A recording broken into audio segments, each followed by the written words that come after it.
ദൈവനാമം മഹത്വപ്പെടട്ടെ. ഏവർക്കും നോമ്പ് ദിന ചിന്തയിലേക്ക് സ്വാഗതം. പ്രശസ്തമായ ഒരു വചനം ഉണ്ട്. ദുഃഖിച്ചവനെ ദുഃഖത്തിൻ്റെ വില അറിയൂ, സ്നേഹിച്ചവനെ സ്നേഹം എന്താണെന്നറിയൂ, അനുഭവിച്ചവനെ അനുഭവം എന്തെന്ന് അറിയൂ, വിശക്കുന്നവനെ വിശപ്പിൻ്റെ വില അറിയൂ, അവഗണിക്കപ്പെട്ടവനെ അവഗണനയുടെ തിക്തഫലം അറിയൂ. ഇതെല്ലാം അറിയുന്നവനെ മനുഷ്യനും മനസ്സും എന്താണെന്ന് അറിയൂ.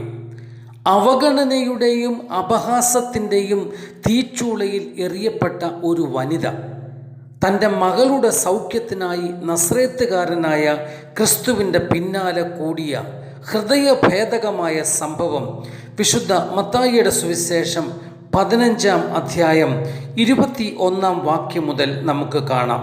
ആദ്യ വായനക്കാരിൽ ദുഃഖസമാനമായ കാഠിന്യത്തിൻ്റെ വിത്ത് വിതപ്പാൻ ഈ സംഭവം ഒന്നു മാത്രം മതി.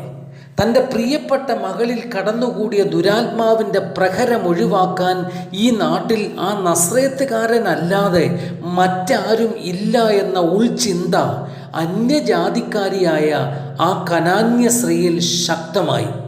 അവളിൽ ജനിച്ച ഉൾവെളിച്ചം ക്രിസ്തുവിനരികിലേക്ക് അവളെ എത്തിച്ചു. ജാതി വ്യവസ്ഥയുടെ കരാളഹസ്തം മനുഷ്യരാശിയെ വിഴുങ്ങുന്ന ഒരു ഇരുണ്ട കാലം വരുത്തി വെക്കുന്ന അന്ധതയ്ക്ക് പരിഹാരം ക്രിസ്തുവാണെന്ന ഉൾചിന്ത അവളെ സകല സാമൂഹ്യ വ്യവസ്ഥിതിയെയും പിന്നിലാക്കി പ്രകാശത്തിൻ്റെ, നന്മയുടെ, സത്യസ്നേഹത്തിൻ്റെ ആൾരൂപമായ ക്രിസ്തുവിനരികിലേക്ക് എത്തിച്ചു.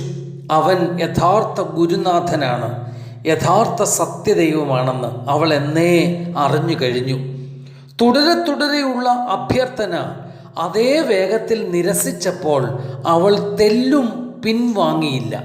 ആ സന്ദർഭത്തിൽ അവഗണനയും അപഹാസ്യതയും ദുഃഖവും ഹൃദയത്തിൽ ഘനീഭവിക്കുന്ന സന്ദർഭം. അവൾ അവയ്ക്ക് വെറും 2-ാം സ്ഥാനം മാത്രം നൽകി. അവൻ അരികിൽ അഥവാ അവൻ്റെ പിന്നിൽ എത്തുന്നതാണ് മഹാഭാഗ്യം എന്നവൾ ചിന്തിച്ചു. നിരന്തര അഭ്യർത്ഥനയിൽ നീരസം തോന്നിയ ശിഷ്യക്കൂട്ടത്തിന് ഒരിറ്റ് അനുകമ്പ അവളിൽ തോന്നി. അവളെ പറഞ്ഞയക്കുവാൻ അവരും അഭ്യർത്ഥിച്ചു.